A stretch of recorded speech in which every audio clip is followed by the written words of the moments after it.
यहाँ कथा करेंगे और जो जो सुनेगा वो सब अमर हो जाएगा। तो कथा करे कहाँ? कहीं एकांत में करते हैं। तीनों लोक में भ्रमण करके शांत और एकांत जगह ढूंढते ढूंढते ये लोग पहुंचे कहाँ? अमरनाथ के गुफा में। बैठ करके बाबा ने कथा कहना प्रारंभ किया श्री ठाकुर जी का। और फिर वहां जो 7 दिवस का यज्ञ हुआ था, वो यज्ञ हमारी यज्ञ की तरह 4 घंटा 6 घंटा 8 घंटा का नहीं था। वो यज्ञ था 7 दिन का, उसमें रात्रि समाहित था। अमर कथा प्रसंग प्रारंभ हुई, बाबा ने कहना शुरू किया, मैया सुनना प्रारंभ करी। पहले दिन की कथा का जब विराम हुआ तो वहां जो पंछी के गर्भ से निकले हमारे सुखदेव जी महाराज जो गोलोक धाम से आए थे, वो अंडा अंकुरित हो गया, फूट गया। दूसरे दिन की कथा के प्रभाव से इनके पर जम गए। तीसरे दिन की कथा में इनकी आंख खुल गए, जबकि एक उन्नत जीव की आंख खुलने में 21 दिन कम से कम लगता है। ये कथा का प्रभाव है कि 3 दिन में ही आंख खुल गया।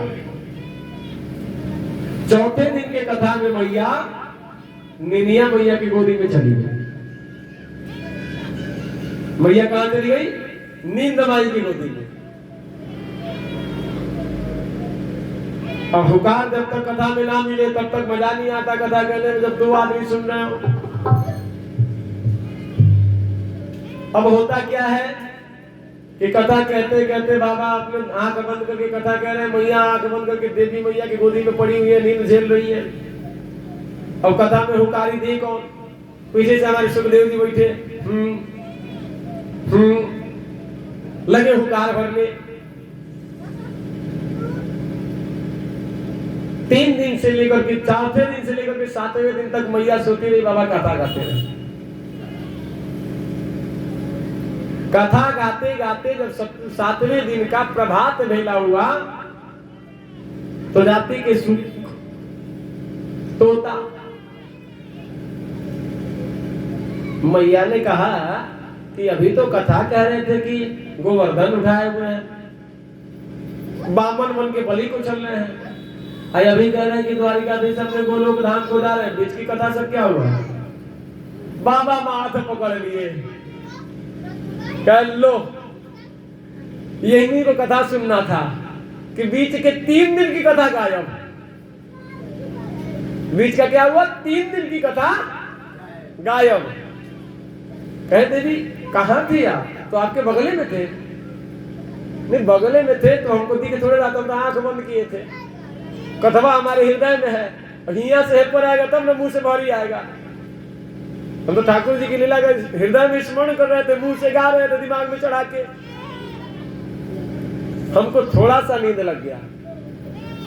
महादेव जी बोले थोड़ा सा नींद लगा तो 3 दिन में कथा गायब हो गया, कहीं ज्यादा लगता तब तो 7वें दिन पार हो जाता।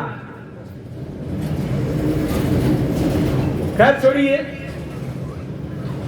और जब भैया पर सो रही थी तो हमें समझ में एक बात नहीं आ रही कि कथवा में हुकार कौन दे रहा था। प्रभात का बेला था, पंछी का आदत होता है प्रभात होते होते वो बोलता है। तब तक एक ही बार टाई से बोले, पीछे से सुखदेव जी उड़ गए। बोले सुखदेव भगवान की, श्री भागवत भगवान की। अब ऐसे टाइम से कह के उड़े हैं, बाबा बोले बस भैया अब तो इसका कल्याण है, तुरंत शुरू उठाया, उसके पीछा छोड़ दिए। मैया समझा रही है क्यों उसके मारने के पीछे पड़े? जीव ही तो है। बोले जीव है, अमर हो गया और इसका एक अपराध है, ये चोर है, इसलिए मैं इसको मार रहा हूं। मरे न मरे, इसको यथोचित दंड तो मिलना चाहिए। क्यों मिलना चाहिए? क्योंकि कथा चोरी से सुना। वक्ता का आसन ऊंचा, श्रोता का आसन नीचा होता है। और ये बैठा पिंजरे में ऊपर, यानी वक्ता से बढ़कर श्रोता। दूसरा अपराध कि कथा सामने के बदले पीछा बैठ के सुना। तीसरा अपराध कथा सुन लिया, दक्षिणा नहीं दिया।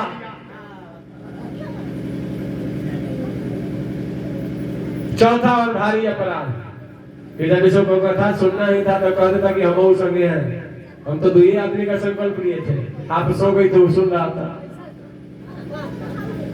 ये तो हमको भी पता है कि नहीं मरेगा, लेकिन इसको दोहराएंगे 14 भवन अतिवन हो। आगे आगे सुखदेव जी दौड़ रहे हैं और पीछे पीछे इनके जो है बाबा का त्रिशूल लगा हुआ है। बाबा का आदेश था कि त्रिशूल तुम खाली पीछा करना, मारना मत, मरेगा है ही नहीं। अमर कथा सुनिए, तीनों लोग दौड़ते हुए अंततः कौशिकी नदी के किनारे पहुंचे, जहां हमारी पराशर पुत्र वेद व्यास जी का निवास स्थान था, उनका गुरुआश्रम था, बच्चे को पढ़ाते थे, वहां पति पत्नी जीवन यापन करते थे। सुबह की बेला ऋषि पत्नी घड़ा लेकर के गई, कौशिकी नदी से जल निकाल लिया, जल ग्रहण करी, उसी से उनको उबासी आया, जम्हाई आया। और जब जम्हाई लेने गई तो जम्हाई लेते समय मुंह खुलता है ना, सुखदेव जी प्रवेश कर गए मुंह के अंदर, मुंह के अंदर प्रवेश कर गया, यहाँ गर्भ बन गया। मैया जल लेके जैसे तैसे घर पहुंची और आकर के व्यास जी को सारी बात बताई है कि हम जल भर के उबासी ले रहे थे, उसी समय हम गर्भावती हो गए। व्यास जी ने ध्यान किया, ध्यान करके बताया कि तुम्हारे गर्भ से जन्म लेने वाला कोई मामूली व्यक्ति नहीं है, परम सिद्ध योगियों की योगी का जन्म तुम्हारे गर्भ में होगा। बालक का भविष्य बड़ा उज्जवल है। बोलो ठीक है। सब आनंद भाव से रहने लग गए। समय बीतता गया, 10 महीना के कहे 12 महीना बीत गया, 12 महीना के कहे 72 महीना बीत गया।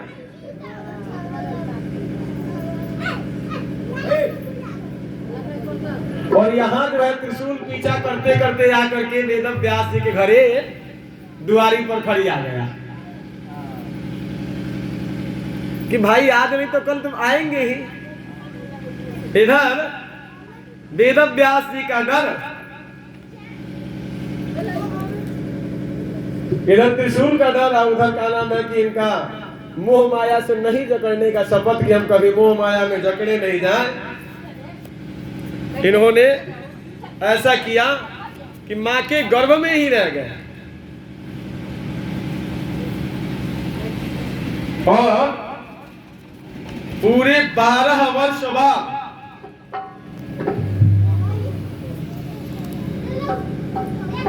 जब वेद व्यास जी ने प्रार्थना करके शिव जी को प्रसन्न किया है, त्रिशूल को वापस लेते हैं, भगवान नारायण की प्रार्थना करिए कि हे प्रभु कम से कम जोग माया से कहिए कि अभी इनको छोड़े बाहर। भगवान नारायण कहे कि तुमको लग रहा है कि घर में तुम्हारा बेटा है, वो सारे जगत का बाप बैठा हुआ है उसमें, तो ये बाहर आएंगे कैसे? ठाकुर जी बोले हम ही आके बतियाते हैं। भगवान विष्णु आए, कहे कि सुखदेव जी आ जाइए, कहे कि ना नहीं आएंगे। ठाकुर जी ने पूछा कहा नहीं आएंगे? कहे कि जगत में कोई ऐसा बचा ही नहीं जिसको आपकी माया ने ठगा ना हो।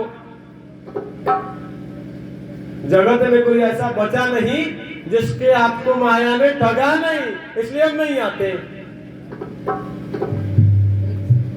कहे कब आओगे? बोले जब आप वचन देंगे कि हमको आपकी माया व्यापेगी नहीं तब आएंगे। आप हमको वचन दे कि आपकी माया हमें ना व्यापेगी तब हम गर्भ से बाहर आएंगे। भगवान बोले तथास्तु। इस नहीं किसी जन्म में भी आपको माया कभी नहीं व्यापेगी। ऋषि पत्नी मैया का प्रसव हुआ है और जैसे भगवान सुखदेव जी का अवतरण हुआ, समस्त देवतागण तारा मंडल में खड़े होकर के उनके जय जयकार करने लगे। बोले सुखदेव भगवान की। भगवान सुखदेव का जन्म भया है और भगवान गाय दुहने जितना समय अपने पिता के घर रुक करके तुरंत संन्यास को चले गए। फिर कथा यहाँ से प्रथम दिवस की कथा में जाती है, जब वेद व्यास जी पीछे हाँ पुत्र करते जा रहे थे। वो कथा आप सबको मैं पहले ही निवेदित कर चुका हूँ, दोबारा कहने के लिए समय का अभाव है, इसलिए वहां से हम कथा को आगे बढ़ाते हैं। तो होता यही है, सुखदेव जी को देखकर निर्वस्त्र महिलाओं का तालाब में स्नान करना और वेद व्यास जी जो वस्त्र पहने हुए थे उनको देखकर के वस्त्र धारण करना, महिलाओं द्वारा वेद व्यास जी का बुद्धि वर्धन और सुखदेव जी के तन्मयता के कारण पीपल वृक्ष के द्वारा भगवान व्यास जी को श्रीमद् भागवत जी की कथा सुनाया जाना। और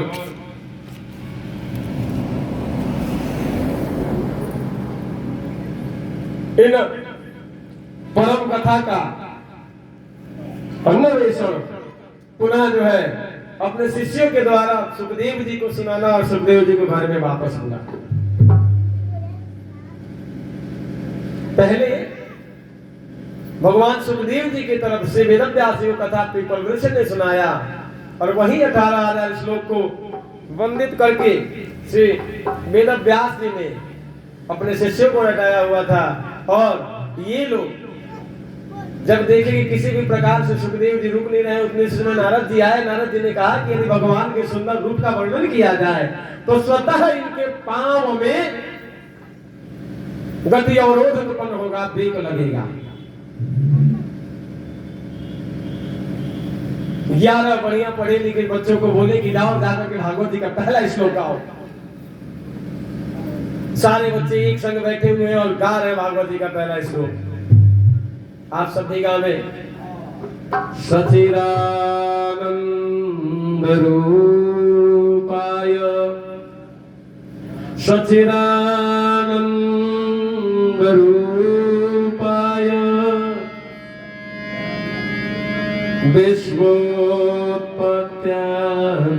विश्वोत्पत्त्यादिहेतवे ताप त्रय विनाशाय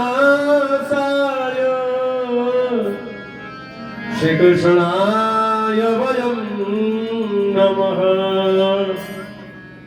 कृष्णाय वासुदेवाय हरये परमात्मने प्रणतकलेशनाशाय गोविन्दाय नमो नमः। नमो ब्रह्मदेवाय जगदाधारहे तवे सृष्टि स्थिति पालनकाराय श्री कृष्णाय वयं नमः। श्री कृष्णाय वयं नमः। इस प्रकार की जब भगवान की स्तुति को सुना है शिष्य के द्वारा तो रुक गए सुखदेव जी और उन्होंने कहा कि ये श्लोक तुम्हें किसने बताया, श्लोक हमको भी पढ़ा दो। शिष्यों ने कहा कि ये तो 2-3 श्लोक हैं, हमारे गुरु जी से मिली, बहुत पहुंचे हुए गुरु जी हैं, ऐसे ऐसे 18,000 श्लोक रखा हुआ है। जबकि सुखदेव जी निराकार ब्रह्म को मानने वाले हैं। अब निराकार का मतलब ही ना लगा लीजिए जैसे कोई आकार ना है। निराकार का मतलब होता है निर्गता है आकार निराकार, जिसके होने से संपूर्ण की आकृति निकली हो, संपूर्ण आकार निकले हो, वो निराकार है, न कि वो कि जिसका कोई आकार न हो। अब हम उसको देख क्यों नहीं पाते? तो ऋग्वेद का सूक्त 13 द्वैत सूक्त मंडल 30 श्लोक 5 का भावानुवाद है कि उस सतपुरुष की एक रूप कोप में करोड़ों सूर्य और चंद्रमा का प्रकाशित होता रहता है।